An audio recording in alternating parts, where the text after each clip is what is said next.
Hello and welcome to the webinar on Attract Customers Based on Value and Not Price, brought to you by Bill Hood Consulting.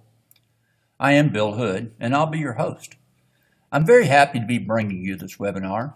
It's one of a series of ongoing webinars that I have offered over the last several years as a way of sharing knowledge and giving back to the screen printing technologies. Before I get started, I'd like to review a few housekeeping items. A recorded version of this webinar will be available, and a link to it will be sent to your inbox immediately after the presentation. This webinar is also interactive, and we'd love to hear from you. You'll be able to ask questions using the dialog box on the right side of the presentation. We will address all questions during the question and answer portion at the end of the webinar. I can see that the number of attendees has almost reached the limit, so let's get started on how to attract customers based on value and not price. There are several problems with attracting customers, so let's address the problems first. The primary problem with attracting customers is that most screen printers cast a wide net, attempting to attract anyone that, well, sort of needs what they do. The second problem is that sometimes casting a wide net is that it works, often too well.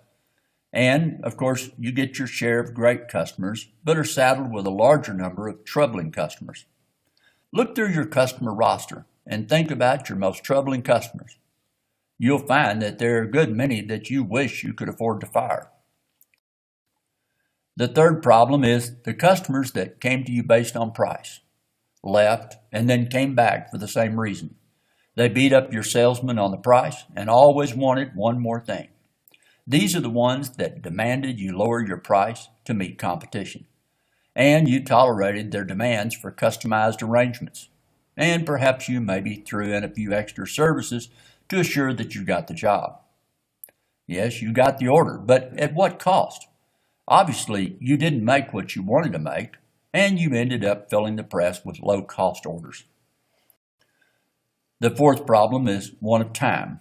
There are only 480 minutes in an 8-hour day. Those customers that weren't a good fit for you kept you from charging what you're worth or having confidence to turn away business based on price. If you fill your press time with low-price work, you may not be able to meet the expectations of the customers who bring you the high-price work. These four problems come from chasing the wrong prospects and are the basis of all pricing problems.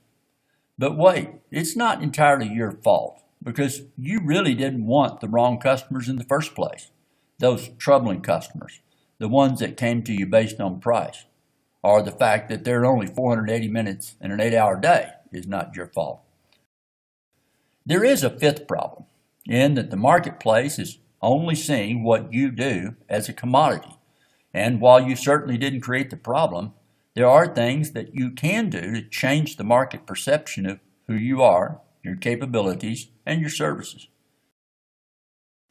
If you look at the definition of commodity, you'll find that there are different types of commodity.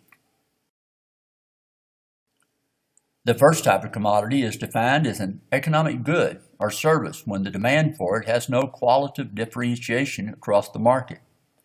If the customer sees your product, capability, or service as a commodity, they see you as just another screen printer in your segment of the screen printing technologies.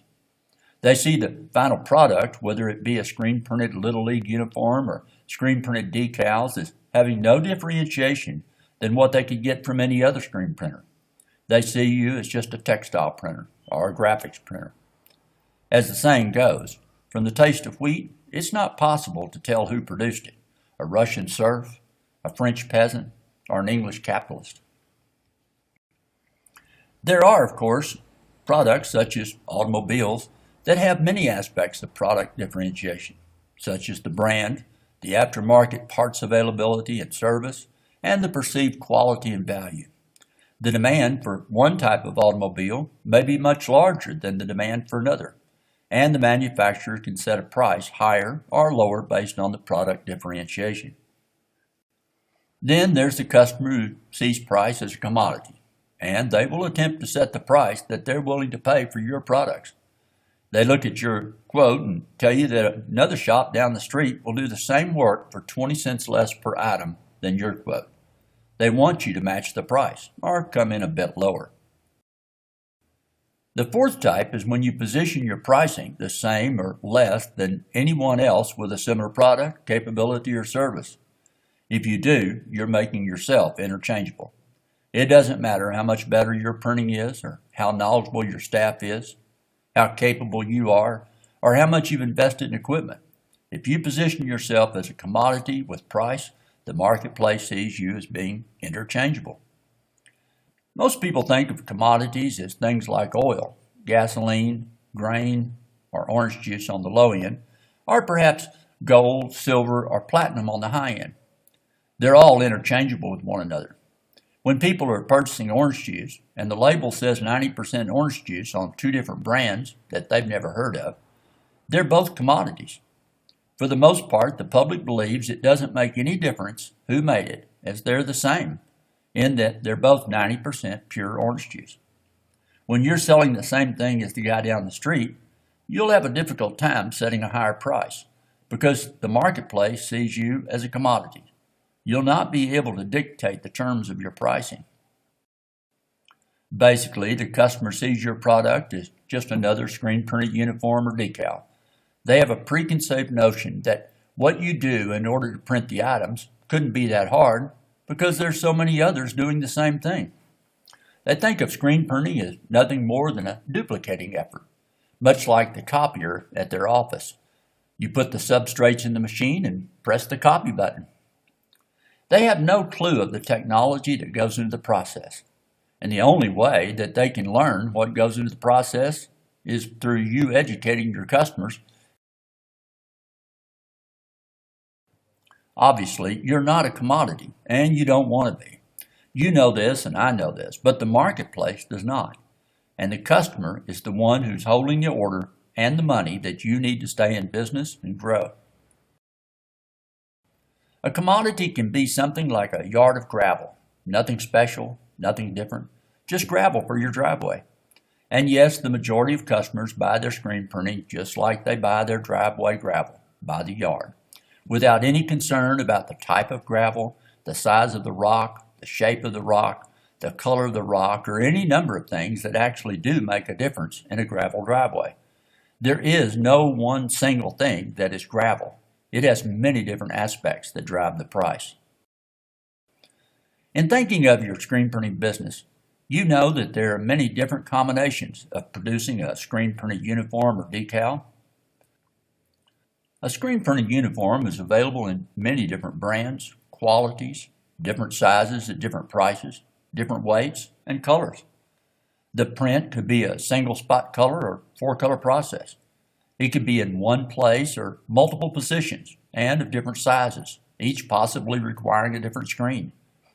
And there are different processes that you can use to print the product: direct screen printing, transfer, sublimation, or digital printing.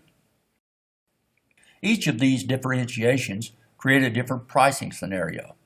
It is the job of the salesman to educate the customer on the differentiations in such a meaningful manner that they understand what goes into the process and pricing.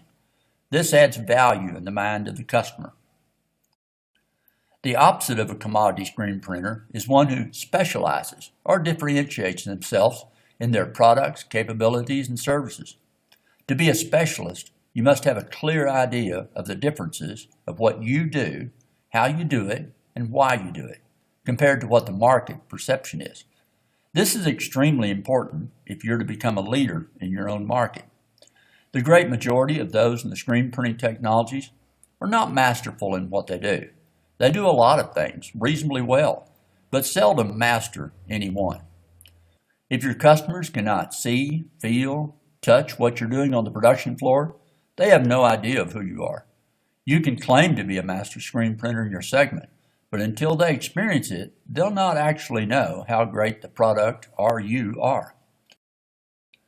You must define what you are, what you're really good at. I mean, really good at, in terms of you being excellent at doing it. You have to be able to understand every detail of the process, what goes into the process, and you have to be able to predict the quality of the final product. When you become very good at that one thing that you are the market leader in, that one thing that you're excellent at doing, you must decide who needs and wants that service.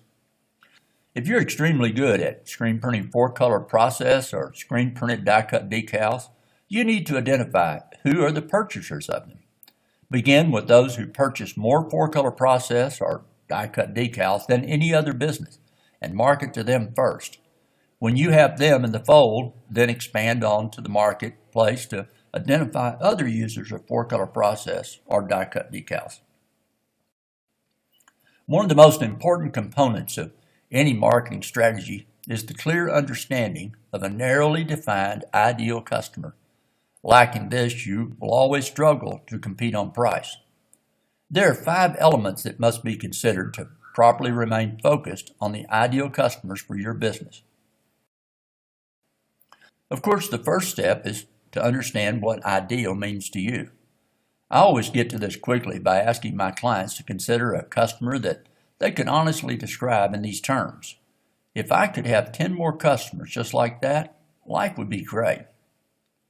We all have dream customers, and if you can understand what it is about them that makes them so, you're on your way to having the definition of the ideal customer. Everyone focuses on things like demographics, and those elements are important, but the biggie for me is shared behavior. Is there a common behavior, such as leadership participation in their industry trade group, that signals ideal over and above things like business size and need? Once you have the characteristics of an ideal customer, you need to create as detailed a sketch as you can and come up with a description you can use publicly to help attract prospects that see that you're focused on them. Once you start casting your net for ideal customers, you need additional ways to make certain you've done your job.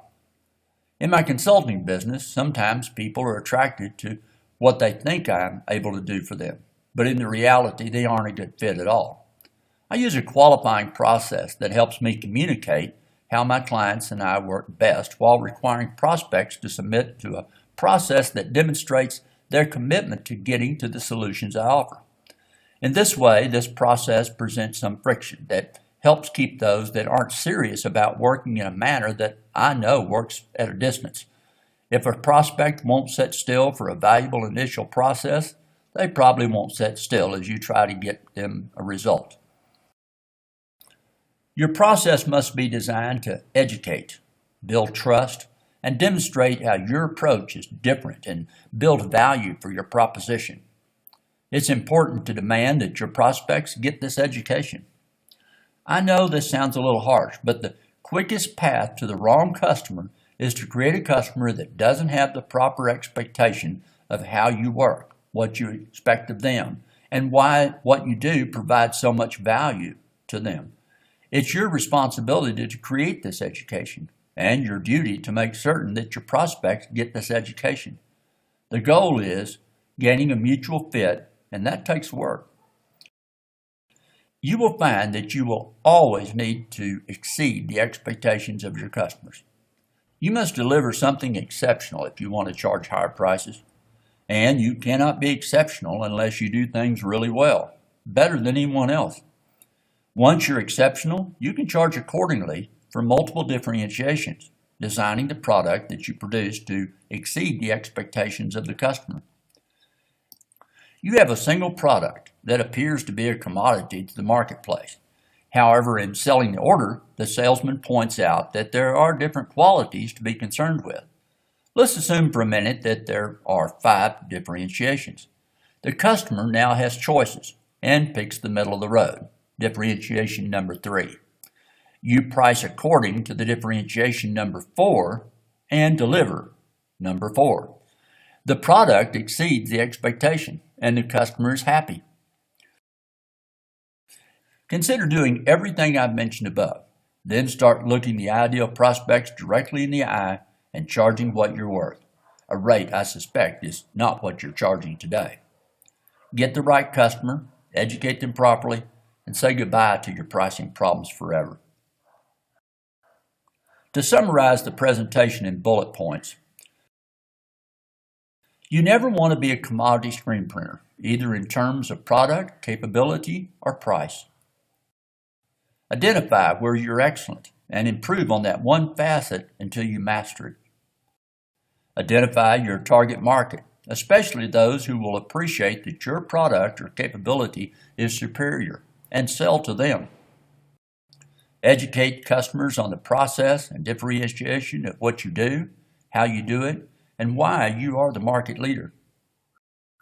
Always exceed customer expectations. And finally, name your price for excellence of product, capability, and service. I hope this information is helpful and that you can start attracting the right customers at the right price and turning them into long-term clients.